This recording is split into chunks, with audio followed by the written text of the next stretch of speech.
एवं ज्ञात्वा कृतं कर्म पूर्वैरपि मुमुक्षुभिः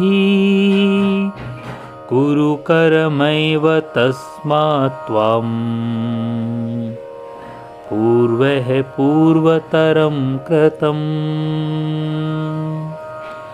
भगवान अर्जुन से कहते हैं कि बीते समय में जिन्हें मोक्ष प्राप्त हुआ था उन्होंने भी इसी तरह का कर्म किया था, और अगर तुम्हें भी मोक्ष की इच्छा है तो हे अर्जुन इसी रास्ते से चलना पड़ेगा।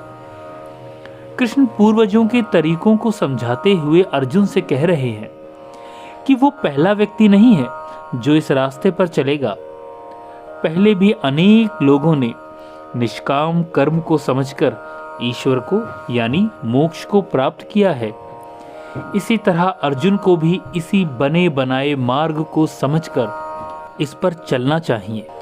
दोस्तों, दुनिया कितनी भी बदल जाए पर कुछ शाश्वत नियम कभी नहीं बदलते, जैसे जन्म और मृत्यु का नियम। उसी तरह अच्छा कर्म और बुरा कर्म, अच्छा कर्म अच्छा फल देगा, बुरा कर्म बुरा फल देगा। ये तो अवश्य ही होना है।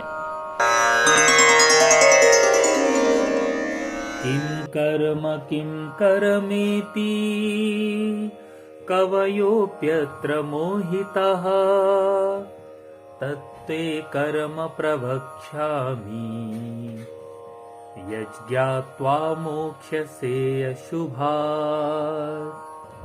कर्म क्या है और अकर्म क्या है, इसका निर्णय करने में बुद्धिमान पुरुष भी भ्रमित हो जाते हैं।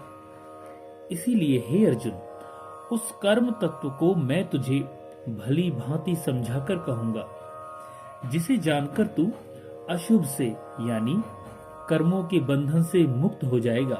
दोस्तों, क्या कुछ भी करना कर्म कहलाता है?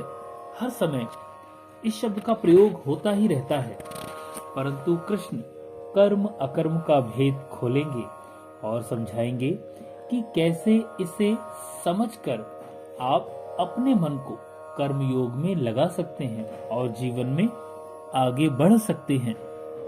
जय श्री कृष्ण।